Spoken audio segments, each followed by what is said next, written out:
Hi everyone, it's Marla. Welcome back to Eclipse Astrology and Tarot. This is your weekly reading for April 16th, 2016. If you would like a personal reading with me, you can visit my website at eclipseastro.com. I do both astrology and tarot readings, and you can follow me on Facebook at Eclipse Astrology and Tarot. Okay, so just a disclaimer before I start that this is Thursday that I'm recording this, and I've been in a complete state of exhaustion for the last few days, mental fog. Just making this video is probably going to send me back to bed for a while, so I'm doing the best I can. I'll try and get to everything that needs to be talked about, but I'm not sure I'll remember, to be honest. We have a lot going on.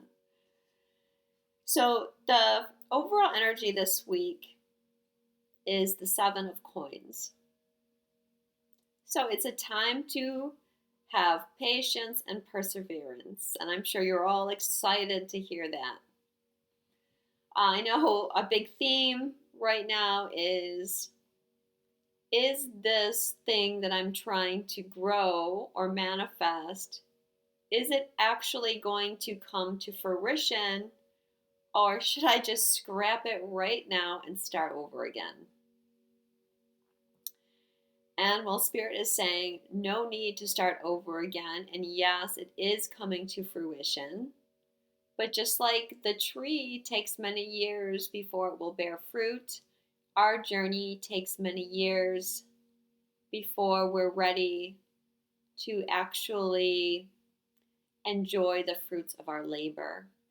We need to make sure that we're actually creating something that's going to be lasting and in the highest good for all. So, the energy right now is very much into reevaluating where you are. Mars and Pluto both go retrograde this week. Mars goes retrograde tomorrow, the 17th, and Pluto Monday, the 18th. So this is a lot to have these two big powerhouse planets going retrograde, one day apart. And both those planets represent the masculine energy. Pluto is the higher octave of Mars. Mars is our physical drive. It's the warrior planet.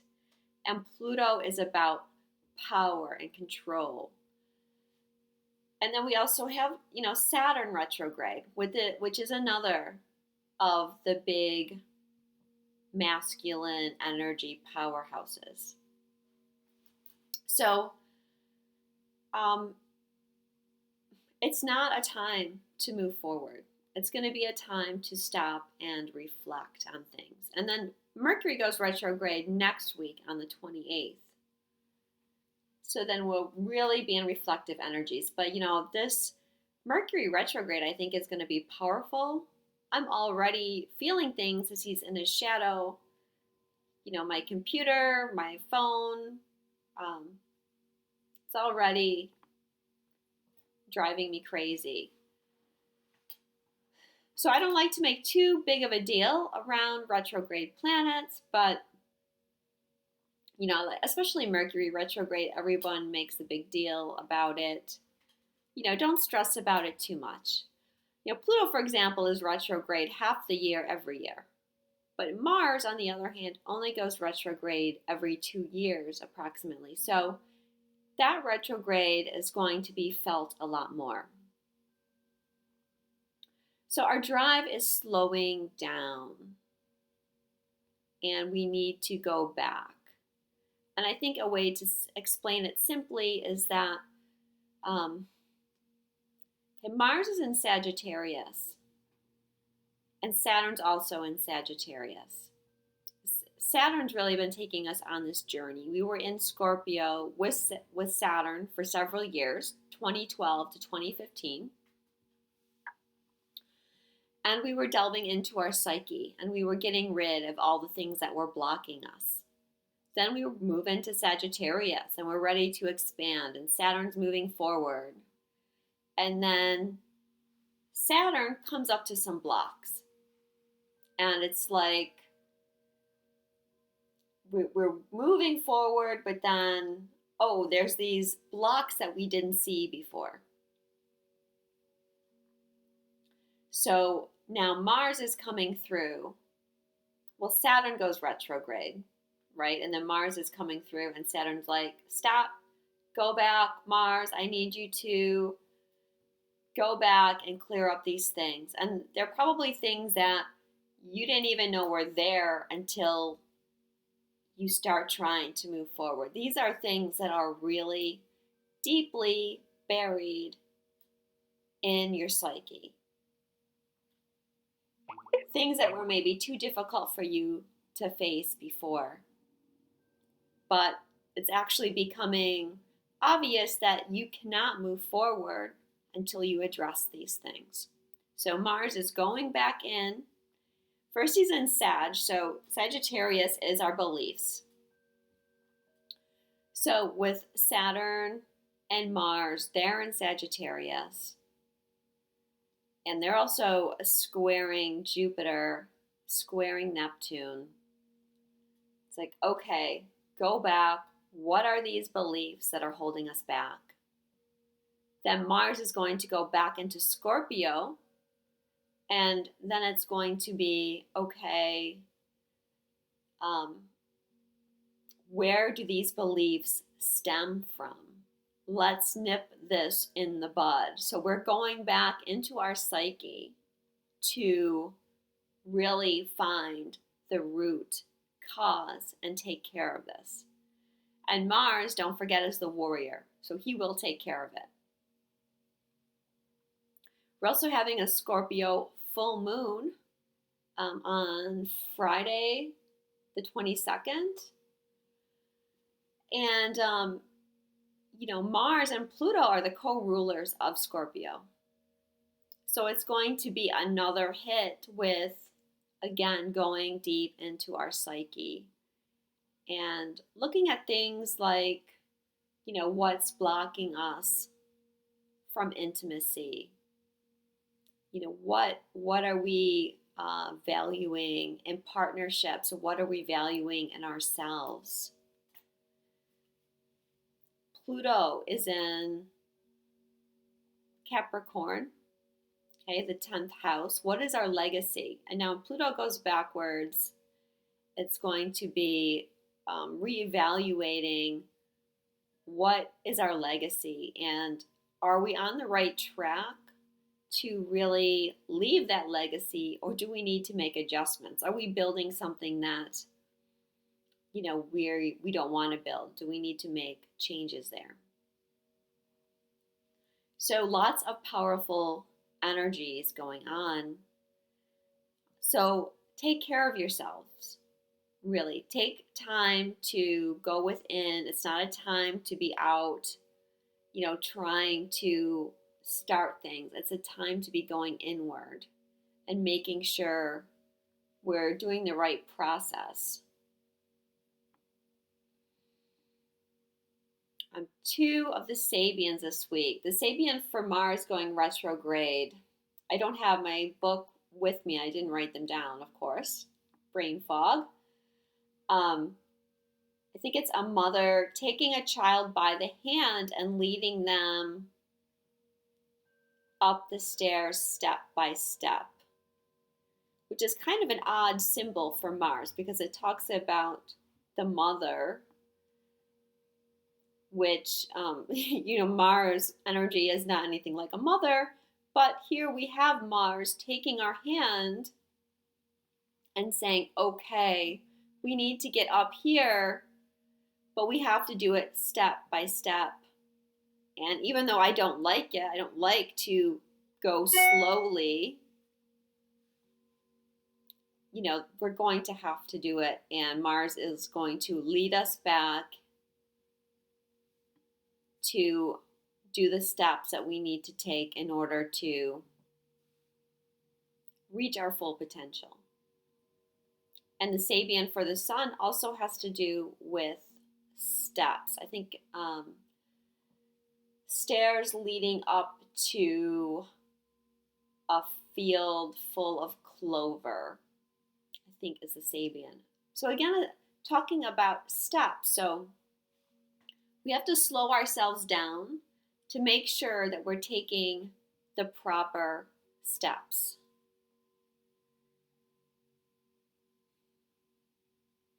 We don't want to build something that isn't on a solid foundation. Okay, so the hidden influence. The Six of Cups. I call this card the Memories of Love card. That's what it's called in John Holland's deck. This, of course, is the Lover's Path Tarot by Chris Walder. But I always think of it as the memories of love because we are looking back in our minds towards the things that we love, being nostalgic. And you can see there's Tristan and Isolde on this card. They're wearing white, representing purity. And this card goes perfectly with all the retrograde activity because we are reviewing, redoing, reevaluating, renewing. And someone from the past may reach out to you. And like I said, I think the Mercury retrograde is powerful. That's always a time for people from the past to come forward. But I think also with Mars retrograde, that could happen. And reviewing childhood memories. So going back into our psyche to clear these things might involve looking at childhood memories. It might stem from things that your parents taught you. Last week we had the Teach card, and I talked about, where are your beliefs stemming from? Are they stemming from your experience or from something someone else told you or taught you?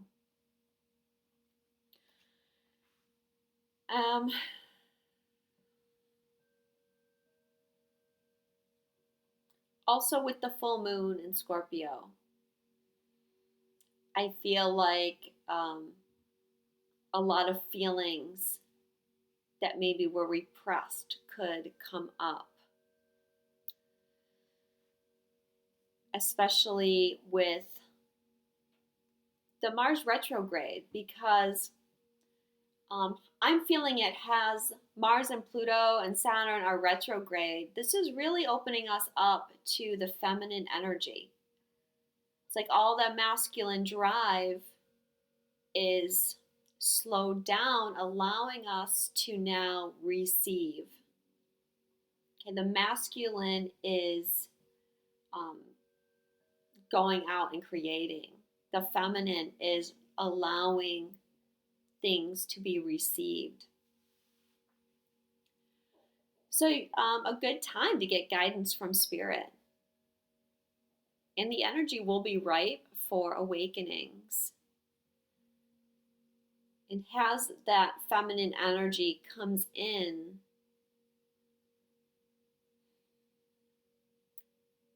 watch for dreams and visions. Atlantis is going to be conjunct the sun at the full moon. Well, Atlantis has actually been traveling with the sun. Atlantis has been figuring prominently recently. So you may experience memories going back to Atlantis, especially if you're someone that's in a divine union. And also reevaluating your skills. Okay, the sun is going to be in Taurus at the full moon, and Taurus is about what we value, our possessions, what we value about ourselves, and also the skills that we have.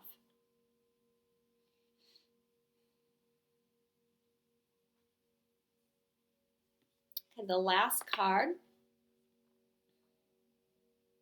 is advice from Spirit, and it's the Six of Staves, which is the card that represents victory.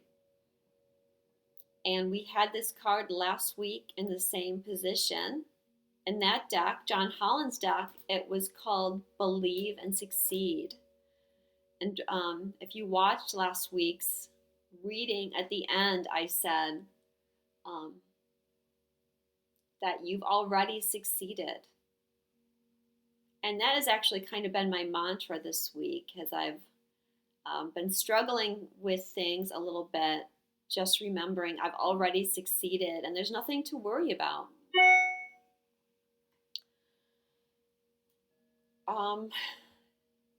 And okay, looking at the card, it's a man on a horse, okay? In the regular tarot, he's got a flag. But you'll see he's still. The horse isn't running or charging. He's still. And that reminded me of Mercury retrograde. As a time to still ourselves, to go within.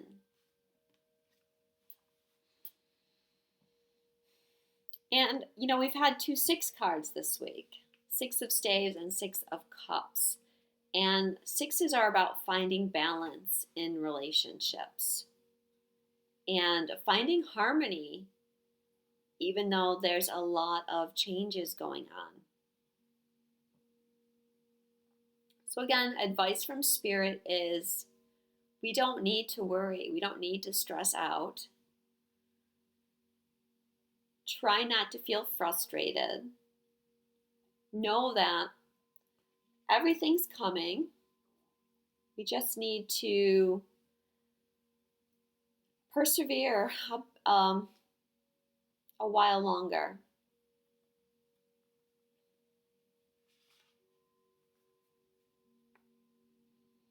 And I did draw a goddess card for the full moon in Scorpio. And the goddess overseeing the moon is Kuan Yin. And her message is compassion. Release judgments about yourself and others and focus on the love and light that is within everyone. This is Doreen Virtue's Goddess Guidance deck. So a time to have compassion. And that compassion needs to start with you. So I want to remind you again to take care of yourself, practice self-care, and see the light within everyone. And make sure you see the light within yourself and see your own beauty. Remember that true strength is found in gentleness and compassion for all beings. And as Mars goes retrograde, we're going to be open to the gentle influence of the goddesses.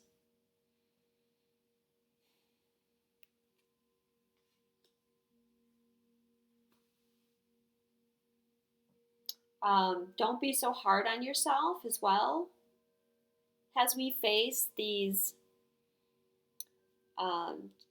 challenging, how do I want to word this?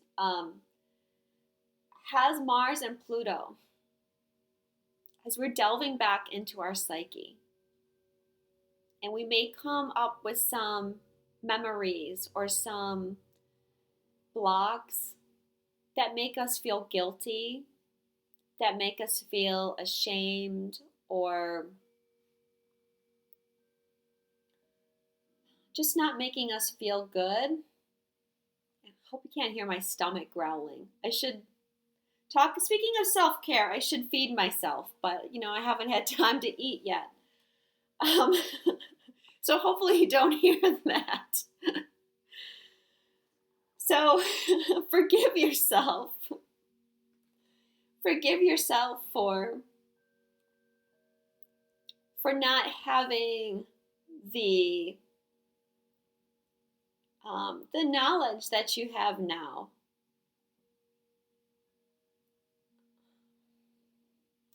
I'm trying to think of a quote by Eckhart Tolle, but I'm probably My brain is probably too shot to remember it. But it's something like, people can only have the consciousness of the level that they're at that time. So if you come up against things that make you feel bad, forgive yourself and remember that's where you were then. And that's okay. And let it go. Have compassion. And if you come up against blocks from someone else, release that as well and understand that they can only come from the consciousness that they're at right now as well. And I think that's also important for those in divine union. Okay, have compassion for them and the place where they're at. And be true to yourself. And again, take care of yourself. Okay, these upgrades and downloads I think are going to be going on for a few weeks off and on. So practice good self-care. I love you so much. Thank you for watching, and I will talk to you soon.